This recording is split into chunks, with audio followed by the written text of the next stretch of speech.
My channel. ரொம்ப நாள் ஆச்சு நான் வீடியோ போட்டு. லாஸ்ட்டாக திவாலி க்ளோ அப் வீடியோ தான் போட்டது. அதுக்கப்புறம் யூடியூப் பக்கமே நான் வரல. அண்ட் இன்னைக்கு வந்து Sunday, I think 10th of November. இன்றைக்கி எழுந்ததே வந்து நான் 9 o'clock தான். போய் ப்ரஷ் பண்ணிவிட்டு வந்து உங்கள் முன்னாடி உட்காந்து பேசிகிட்ருக்கேன். அதனால தான் என்னோடய அப்பியரன்ஸ் இப்படி இருக்குது, ரொம்ப சூப்பராக. அண்ட் ஆக்சுவலாக வந்து நான் 7 o'clock அலாரம் வச்சேன், எழுந்தேன். பட் ஆனால் என்ன, நேற்று வந்து கொஞ்சம் சோஃபாலே உட்காந்து ரொம்ப நேரம் எழுதிட்டு இருந்தேன். அதனால ஃபுல்லாக இங்கே வலி. எப்பவுமே இப்படி ஆகாது, தூங்கி எழுந்தால் எனக்கு சரியாக போயிடும். ஆனால் இன்றைக்கி அப்படியே இருந்துச்சு. அண்ட் ஃபுல்லாக டயர்டாக வேறு இருந்த மாதிரி இருந்துச்சு. திரும்பவும் படுத்து தூங்கியாச்சு. எழுந்தது 9 o'clock. அண்ட் மார்னிங்கே வந்து மம்மி பிரேக்ஃபாஸ்ட்டுக்கு மீன் குழம்பு ரெடி பண்ணிகிட்ருக்காங்க. அது என்னாச்சுன்னு போய் பார்க்கணும். ஹெல்ப் பண்ணுற மாதிரினா அங்கே போய் ஹெல்ப் பண்ணிவிட்டு நான் குளிக்க போயிடுவேன். அதுக்கப்புறம் வந்து பிரேக்ஃபாஸ்ட் சாப்பிட்டுட்டு என்னோடய ஒர்க் வந்து கண்டினியூ பண்ணணும். இன்றைக்கி காலேஜ் ரிலேட்டடாக நான் ஒர்க்ஸ் எல்லாமே கொஞ்சம் கம்மியாக தான் வந்து வச்சுருக்கேன். யூடியூப்க்கு ரிலேட்டடாக தான் நிறைய வேலை வந்து இருக்குது. ஸோ அதை தான் நான் வந்து பண்ணணும். ஏன்னா நான் இப்போ வந்து லாங் வீடியோஸும் அப்லோட் பண்ணிடல, ஷார்ட் வீடியோஸும் அப்லோட் பண்ணிடல. ஸோ ஏதாச்சும் ஒன்று பண்ணி ஷார்ட்ஸர் இதுக்கு வந்து ரெடி பண்ணி வைக்கணும். அவ்வளோதான் கைஸ். வாங்க இப்போ வீடியோக்குள்ளே போகலாம். ஃபர்ஸ்ட் நம்ம வந்து ஹீட்டர் ஆன் பண்ணிட்டு அங்கே போய் கிச்சனில் என்ன நடந்துட்டுருக்குன்னு பார்க்கலாம். ஸோ இங்கே வந்து பார்த்தா மம்மி ஆல்ரெடி மீன் குழம்பு வந்து ரெடி பண்ணி வச்சுட்டு இருந்தாங்க. ஸோ அதில் மீன் போட்டுட்டு கொதிக்க விட வேண்டியது தான். அண்ட் நெக்ஸ்ட்டு சைட் பை சைடாக சிக்கன் கிரேவிக்கும் வந்து ரெடி பண்ணிகிட்டு இருந்தாங்க. சரி, நான் ஏதாச்சும் ஹெல்ப் பண்ணுமான்னு கேட்டேன். வேண்டான்னு சொன்னதால் நான் போய் என்னோடய வேலையை பார்க்க ஆரம்பிச்சிட்டேன். நான் குளிக்கணும்னு சொன்னேன் இல்லையா, ஸோ அதுக்கு முதல்ல நான் என்னோடய ஜடையை கழட்டிட்டு பன் போட்டால் தான் என்னோடய எல்லா வேலையுமே நடக்கும். ஸோ ஃபர்ஸ்ட் அதுதான் வந்து பண்ணிகிட்ருந்தேன். எனக்கு வந்து இப்போல்லாம் ஹேர் மெயின்டைன் பண்ணவே முடியல. ஸோ கட் பண்ணிடலாமான்னு தோணிகிட்ருக்கு. அண்ட் நெக்ஸ்ட் வந்து குளிச்சுட்டு வந்ததோ கொஞ்சமாக ஸ்கின் கேர், லிப்ஸுக்கு வேஸ்லின், அதுக்கப்புறமா பாடிக்கு வந்து பாடி லோஷன் அப்ளை பண்ணிவிட்டேன். ஏன்னா வின்டர் ஸ்டார்ட் ஆச்சு, ஃபுல்லாக ட்ரை ஆகுது. அண்ட் நெக்ஸ்ட்டு வந்து நான் யூஸ்வலாக என்னோடய ஃபேஸ் ஃபுல்லாக வந்து நான் மாய்ஸ்சரைசர் அப்ளை பண்ண மாட்டேன். அப்ளை பண்ணால் ஓவர் ஆயிலி ஆகிடும். ஸோ அதனால வேறு வாயை சுற்றி மட்டும் அப்ளை பண்ணிக்கிட்டேன். ஏன்னா அங்கே மட்டும்தான் எனக்கு ட்ரை ஆகிற மாதிரி இருக்கும். அண்ட் நெக்ஸ்ட் இங்கே வந்து பார்த்தா மம்மி வந்து சிக்கன் கிரேவி வந்து ரெடி பண்ணிகிட்ருந்தாங்க. அது கூடவே அப்படியே ஃபிஷ் ஃப்ரைக்கு மசாலா இதெல்லாமே போட்டு ஃபிஷ்ஷும் போட்டு நல்லா மிக்ஸ் பண்ணி மேரினேஷனுக்கு வந்து வச்சுட்டாங்க. இதுக்கு வந்து நாங்கள் மத்தி ஃபிஷ் தான் வந்து வாங்கினோம். என்னன்னு தெரில, 2 தடவையாக ஃபிஷ் ஃப்ரைக்கு வந்து மத்தி தான் வாங்கிட்டுருக்கோம். ரொம்ப நல்லாயிருக்கு சாப்பிட. அண்ட் நெக்ஸ்ட் வந்து தோசை சுட்டு நம்மளோட சிக்கன் கிரேவி வச்சு பிரேக்ஃபாஸ்ட் முடிச்சாச்சு. நெக்ஸ்ட் பார்த்திங்கன்னா அக்காவோட சூப்பரான special recipe, that is biryani. அதில் தான் இங்கே வந்து நான் ஷேர் பண்ணியிருக்கேன். ஸோ அதுக்கு முதல்ல ஒரு 2 ஆனியன்ஸ் வந்து நல்லா ஃப்ரை பண்ணி இந்த மாதிரி கோல்டன் ப்ரௌன் ஆனதோ பாதி மட்டும் எடுத்து வச்சுட்டு ஹோல் ஸ்பைசஸ், பச்சை மிளகாய் இதெல்லாம் சேர்த்து நம்ம வந்து வதக்கிக்கணும். பச்சை மிளகாய், கருவேப்பிலை. அது கொஞ்சம் நேரம் ஃப்ரை பண்ணதோ ஒரு 2 tablespoon இஞ்சி பூண்டு பேஸ்ட் வந்து நம்ம சேர்த்துக்கணும். சேர்த்து வதக்கி ஆனதோ ஒரு கைப்பிடி அளவு புதினா, கொத்தமல்லி 2மே சேர்த்து நல்லா சாப் பண்ணிவிட்டு அதையும் ஆட் பண்ணி நல்லா வதக்கிக்கணும். இந்த டிஷ் எனக்கு ரொம்பவே பிடிக்கும். ஏன்னா நான் எப்போ பிரியாணி வேணும்னாலும் அக்காவை தான் செய்ய சொல்லுவேன். அதுக்கப்புறமா கொஞ்சமாக மஞ்சத்தூள், 2 ஸ்பூன் மிளகாத்தூள், ஒரு 1/2 ஸ்பூன் வந்து கரம் மசாலா, கொஞ்சமாக சீரகத்தூள், பெப்பர் இதெல்லாம் சேர்த்து நல்லா வந்து ஃப்ரை பண்ணிக்கலாம்.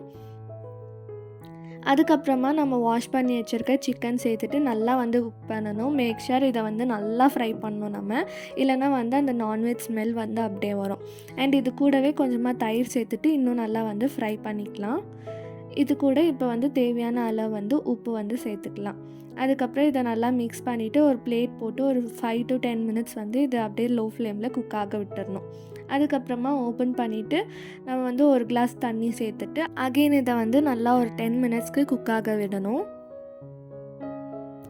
அதுக்கப்புறம் அது வேகிற டைம்லேயே நான் போய் வந்து கொஞ்சம் ஹேர் ட்ரிம் பண்ண வேண்டியதாக இருந்துச்சு. ஸ்ப்ளிட்டன்ஸ் வந்து நிறைய ஆகிட்டு இருந்துச்சு. ஸோ அதனால் அக்காவை கூப்பிட்டு கொஞ்சமாக ட்ரிம் பண்ணிக்கிட்டேன். அண்ட் இது வந்து பிரியாணிக்கு காலையிலே வந்து நாங்கள் அந்த சிக்கன் போட்டு வேக வைக்கிற ரெசிபி வரைக்கும் முடிச்சிட்டோம்.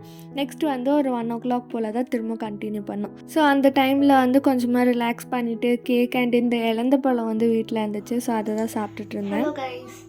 திரும்ப இப்போ எதுக்கு நான் மைக் ஆன் பண்ணிவிட்டு பேசிகிட்டு இருக்கேன் அப்படின்னா, இன்ட்ரோ வந்து நம்ம பார்த்துருப்போம். நான் வந்து அப்பயே பேசியிருப்பேன், மறந்து போய் நான் மைக் இங்கே வந்து ஒரு பட்டன் வந்து இருக்கும், அதை ப்ரெஸ் பண்ணாமே நான் வெறும் அந்த அடாப்டர் மட்டும் கனெக்ட் பண்ணிவிட்டு பேச ஆரம்பிச்சிட்டேன்.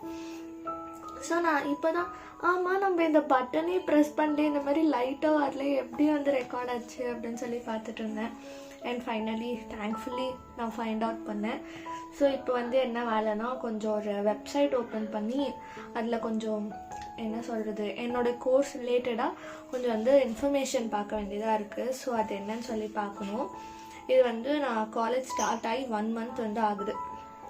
லைக் அக்டோபர்லேயே வந்து இந்த வேலை பண்ணியிருக்கணும். நான் ஆனால் பண்ணவே இல்லை.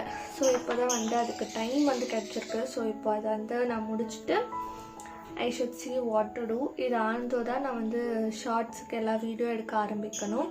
அண்ட் ஆல்ரெடி காலையில் அந்த பிரியாணி ரெசிபி வந்து நான் காமிச்சிருப்பேன். அது வந்து பாதி தான் ஆயிருக்கு. ஸோ இப்போ மீன்வைல் அது காலையிலே ரெடி பண்ணதால ஸோ மத்தியானம் சாப்பிட்றதுக்கு கொஞ்சம் நேரம் முன்னாடி மட்டும் அரிசி போட்டு வச்சுக்கலாம் அப்படின்னு சொல்லி தான் நாங்கள் வந்து பிளான் பண்ணோம். இப்போ போயிட்டு அதை ஷூட் பண்ணிவிட்டு வந்து இந்த வேலையை முடிப்பேன். அதுக்கப்புறம் சாப்பாடு ரெடி ஆகிருந்தால் சாப்பிட்டுட்டு நான் வீடியோ எடுக்க ஆரம்பிக்கணும். So let's see what to do. And internals வேறு வருது, என்ன பண்ணுறதுன்னு தெரியல. ஒரு 4 பிரிண்ட் அவுட் வேறு எடுக்கணும். அண்ட் ரியோ வந்து இப்போ தனியாக இருக்கிறதுனால ரொம்ப கத்துறான். அப்படி கத்தாமல் இருந்தாக்க வந்து அவனே வந்து பாடியை ஸ்க்ராட்ச் பண்ணிவிட்டு என்ன பண்ணுறதுன்னு தெரியாமல் எல்லா ஃபெதர்ஸும் வந்து பிச்சு பிச்சு போட்டுட்ருக்கான். ஸோ ஃபர்ஸ்ட் வந்து அவனுக்கு ஒரு ஃப்ரெண்டை வாங்கிட்டு வந்து விடணும். அது எப்போன்னு சொல்லி பார்க்கணும். And yeah guys, let's see. And அதுக்கப்புறம் மறுபடியும் பிரியாணி ரெசிபி வந்து கண்டினியூ பண்ண ஆரம்பிச்சிட்டேன். அதுக்கு பாஸ்மதி ரைஸை வந்து ஒரு 1/2 hour முதல்ல வாட்டரில் சோக் பண்ணி வச்சுட்டு ஒரு பாத்திரத்தில் அதை போட்டுட்டு கொஞ்சமாக லவங்கம், பட்டை, புதினா, லெமன் இதெல்லாம் சேர்த்து வேக வச்சு எடுத்துக்கணும். 75% வெந்தால் போதும். அதுக்கப்புறம் மறுபடியும் அது வேகிற டைமில் நான் போய் என்னோடய லேப்டாப் வேலையெல்லாம் முடிச்சிட்டேன். அதுக்கப்புறம் நடுவில் வந்து இந்த வீடியோ கண்டினியூ பண்ணுறதுக்கு வந்தேன். அதை வந்து அந்த வாட்டர் ஸ்ட்ரெயின் பண்ணி எடுத்து வச்சுக்கிட்டோம். அதுக்கப்புறம் அந்த ரைஸை எடுத்து இந்த மாதிரி லேயர் பை லேயராக அந்த பிரியாணி பாத்திரத்தில் வந்து நம்ம ஸ்ப்ரெட் பண்ணி விடணும். ஒரு லேயருக்கு ஆனப்புறம் நம்ம கொஞ்சம் 2 பீஸ் சிக்கன் வச்சுட்டு கொஞ்சமாக கிரேவி போட்டுட்டு அது மேலே அந்த ஃப்ரை பண்ணும் போது கொஞ்சம் ஆனியன் எடுத்து வச்சோம் இல்லையா, அதை ஸ்ப்ரிங்கிள் பண்ணிவிட்டு கொஞ்சமாக கொத்தமல்லி சேர்த்துட்டு அகைன் இன்னொரு லேயர் ஆஃப் ரைஸ் போட்டுட்டு மேலே மறுபடியும் அதே டாப்பிங்ஸ் போட்டு கொஞ்சமாக நெய் அப்புறமா லெமன் ஜூஸ் வந்து நம்ம பிழிஞ்சு விட்டுக்கணும். அதுக்கப்புறம் நம்ம ரைஸ் ஸ்ட்ரெயின் பண்ண அந்த தண்ணி இருக்கு இல்லையா, அதுலேயுமே கொஞ்சம் வந்து ஃபுட் கலர், ஒரு பிஞ்ச் ஃபுட் கலர் சேர்த்து மிக்ஸ் பண்ணிவிட்டு அதை மேலே வந்து ஊற்றி விட்டுறணும். உங்களுக்கு ஃபுட் கலர் வேண்டாம்னா ஸ்கிப் பண்ணிக்கலாம். ஆனால் அந்த தண்ணி வந்து கன்ஃபார்மாக ஊற்றியே ஆகணும். ஊற்றி ஆனதும் ஒரு டவா மேலே இந்த பாத்திரத்தை ப்ளேஸ் பண்ணிவிட்டு மேலே வந்து வெயிட் வச்சுக்கலாம். இதை வந்து ஒரு 15 minutesக்கு வந்து நம்ம அப்படியே வேக வைக்கணும். என்ன ப்ராசஸ் அப்படின்னா, ஒரு 5 minutesக்கு வந்து ஹை ஃப்ளேமில் இருக்கணும். இன்னும் ஒரு 10 minutes வந்து லோ ஃப்ளேமில் வச்சு இதை வந்து நல்லா பாயில் பண்ண விட்டுறணும். அதுக்கப்புறம் ஓப்பன் பண்ணி பார்த்தா நம்மளோட பிரியாணி சூப்பராக உதிரியாக ரெடி ஆகிடும். எனக்கு இந்த பிரியாணி ரொம்பவே ஃபேவரேட். அண்ட் அதெல்லாம் போட்டு உட்காந்து சாப்பிட்டுட்ருக்கோம். இங்கே பாருங்கள் ரியோ என்ன பண்ணிகிட்ருக்கான் அப்படின்ட்டு.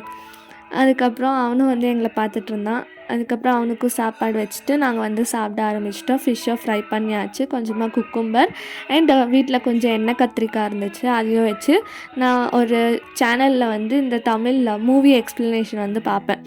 Tamil Hollywood Times, Tamil voice over, talkie Tamil, இந்த மாதிரியெல்லாம் அதையும் சைடில் ஆன் பண்ணி வச்சுட்டு சாப்பிட ஆரம்பிச்சிட்டேன். ஸோ அன்றைக்கி லன்ச் வந்து சூப்பராக இருந்துச்சு. அண்ட் என்னோடய ஃபேவரட் டிஷ்ஷஸ். கொஞ்ச நேரம் அப்படியே ரிலாக்ஸ் பண்ணிவிட்டு அண்ட் என்னோடய யூடியூப் வேலைக்கு எல்லாம் ரெடி பண்ணி வச்சுட்டேன். சின்ஸ் 2 ரூம்லேயும் வந்து எல்லோரும் தூங்கிட்டு இருந்ததுனால நான் ஹாலை ஆக்கியபை பண்ணிவிட்டு வேலை செய்ய ஆரம்பிச்சிட்டேன். ஏன்னா அவங்க எழுந்துக்கிற வரைக்கும் வெயிட் பண்ணால் நம்மளோட வேலையே வந்து நடக்காது. ஸோ இந்த 4 drawing வந்து நான் பண்ணிட்டேன். அண்ட் மோஸ்ட்டாக வந்து நீங்கள் இந்த வீடியோ பார்த்துட்ருக்கப்போ 2-3 ஷார்ட்ஸ் இந்த ட்ராயிங் நான் வந்து போட்டிருப்பேன். ஆனால் வந்து வியூஸே போக மாட்டேங்குது, ரொம்ப கஷ்டமாக இருக்குது. அண்ட் அதுக்கப்புறம் அந்த ட்ராயிங்லாம் பண்ணி வீடியோ எடிட் பண்ணி அப்லோட் பண்ணிவிட்டு ஒரு 2 வீடியோ மட்டும் ஷெட்யூல் பண்ணி வச்சுட்டு டின்னர் சாப்பிட்டாச்சு. அதுக்கப்புறம் உட்காந்து பிக் பாஸ் பார்த்துட்ருந்தேன். நான் வந்து ஸ்பெஷலாக விஜய் சேதுபதிக்காக தான் அந்த பிக் பாஸே பார்க்குறேன். எனக்கு அவங்களுக்கு ரொம்ப பிடிச்சிச்சு, அவங்க பேசுகிறது எல்லாமே. ஸோ உங்களுக்கு யார் எந்த ஹோஸ்ட் வந்து பிடிச்சிருந்துச்சு அப்படின்னு சொல்லி கமெண்ட் பண்ணுங்கள். நீங்களும் வந்து டெய்லி பார்ப்பீங்களா அப்படின்னு சொல்லி சொல்லுங்கள். நான் டெய்லியெல்லாம் பார்க்க மாட்டேன். டெய்லி எபிசோடை ராகேஷ் அண்ட் ஜெனி சேனலில் பார்த்துப்பேன். இது மட்டும் வீக்கெண்டில் நான் உட்காந்து பார்ப்பேன். ஸோ இன்றைக்கி வந்து ஆல்மோஸ்ட் நான் பிளான் பண்ண விஷயம் எல்லாமே வந்து நான் கம்ப்ளீட் பண்ணியிருக்கேன். ஒரு பிரிண்ட் அவுட் எடுக்கணும்னு நினச்சேன், அதை மட்டும் நான் விட்டுட்டேன். மற்றபடி ஷார்ட்ஸ் ரெடி பண்ணிவிட்டேன். அதுக்கப்புறம் ஷார்ட்ஸ் வந்து எந்தெந்த ட்ராயிங் காமிச்சேன்லாம் உங்களுக்கு தெரியும். ஸோ உங்களோட ஃபேவரட் ட்ராயிங் எது அப்படின்னு சொல்லி கமெண்ட் பண்ணுங்கள். அண்ட் அதெல்லாம் வீடியோ பார்க்கணும் அப்படின்னா சேனலுக்கு சப்ஸ்கிரைப் பண்ணிவிட்டு நோட்டிஃபிகேஷன் பெல்லாம் ஆன் பண்ணி வச்சுக்கோங்க. ஸோ தட் நான் வீடியோ அப்லோட் பண்ணுறப்போ உங்களுக்கு நோட்டிஃபை ஆகும். And that's all guys. இன்றைக்கி வந்து ரொம்பவே ப்ரொடக்டிவாக போச்சு. அண்ட் நான் வந்து எனக்கு தெரியும் வீக்கெண்டில் நிறைய வேலை செஞ்சால் நான் வந்து ஃபுல் எக்ஸாஸ்ட் ஆகிடுவேன். ஸோ அதனாலேயே நான் வந்து கம்மி அமௌண்ட் ஆஃப் ஒர்க் தான் வந்து பிளான் பண்ணி வச்சுருந்தேன். பட் எல்லா வேலையுமே நான் வந்து கம்ப்ளீட் பண்ணிட்டேன். ஸோ யா கைஸ், அவ்வளோதான். இந்த வீடியோ உங்களுக்கு பிடிச்சிருந்தா மறக்காமல் வீடியோக்கு லைக் பண்ணிவிட்டு சேனலுக்கும் சப்ஸ்கிரைப் பண்ணுங்கள். அண்ட் உங்களோட கான்டென்ட் சஜஷன் ஆர் ஏதாச்சும் வந்து நான் மாற்றிக்கணும் அப்படின்னா மறக்காமல் அதை வந்து கமெண்ட் பண்ணுங்கள். So yeah guys, Tata, bye bye, thank you for வாட்சிங்.